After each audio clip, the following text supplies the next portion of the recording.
Hi, I'm Debbie Gerbeck. I help people 50 plus find their next inspiration. Today I'm going to talk about managing disappointments. Um, we have disappointments every day.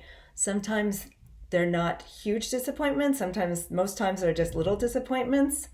Um, but the overall thought of today is to try to get a different perspective, and that will help to manage your disappointments. And so I'll go into that.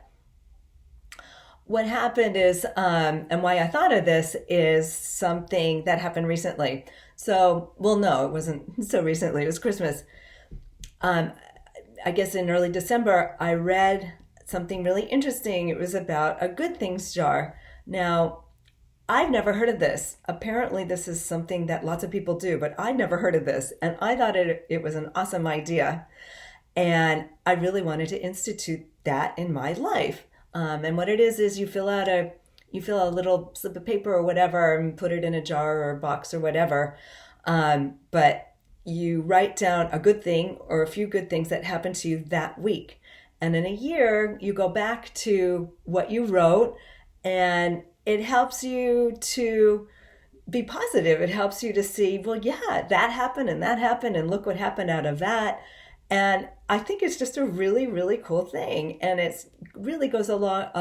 I'm very aligned with this because I'm trying to maintain more positivity in my life. And this is a perfect thing to do. And so I was so excited by it. I wanted to give that to my husband for Christmas. And I went out and I bought two mason jars and I printed labels, one for him, one for me. I got two little sticky note pads and two pens. I felt like I was a kid again. It was really fun. I had such a good time, and he was going to love it. I just know he was going to love it. But he didn't, not so much. And so I was really disappointed by his reaction. I think because I had built it up so much and I was so sure that he was going to love it. And when he didn't, I was crushed. So,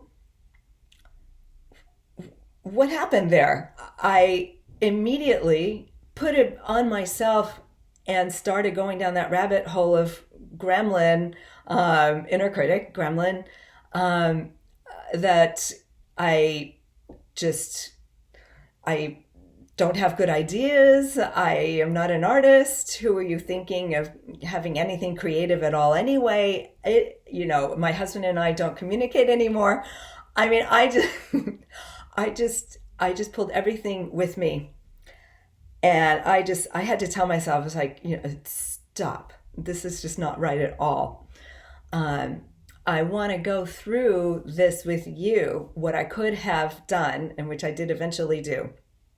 It wasn't an enormous disappointment, but it was a disappointment enough for me to start feeling really bad about myself. And you don't want that to happen. You don't have to go there. And so when I talk about the step by step thing that happened here, you might have a better understanding. Let's start. Well,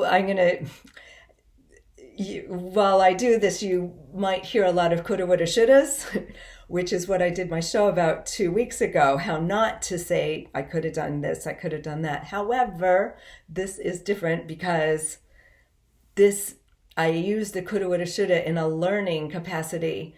Um, I might have approached this in a different way. So that's all I'm saying in the coulda, woulda, shoulda.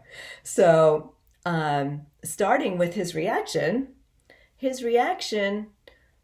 was plain and simple his reaction. And the operative word here is his reaction. It had nothing to do with me or my lack of creativity or what have you. It was his reaction. He wasn't against positivity. That wasn't the point. He's all for positivity. It was the approach that he just wasn't really digging. Um, and again, that had nothing to do with me. I might have rationalized also that he wasn't out to disappoint me. That wasn't his motivation. He's not trying to hurt my feelings. It's just, again, they're his reactions. Um, and then we had a discussion, which we generally do when we're in disagreement over something, and this was clearly a thing for me because of my disappointment. And so he talked about how he felt about this, and in talking to him, I was listening and hearing. Communication is so important. You have to just hear the person, and I'm saying hear in big bold capital letters with an underline. Hear the person, understand them. And that's what this whole thing is about, to understand the other perspective, to get you out of you and your disappointment. So when you have this perspective of the other side, then it helps you to handle this.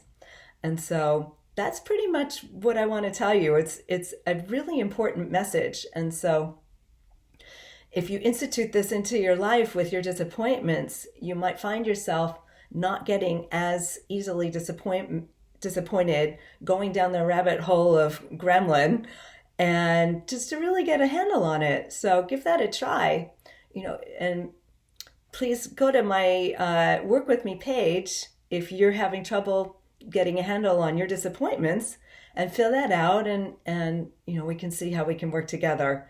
So thank you so much for finding my video again, and have a good week, and I'll see you next week.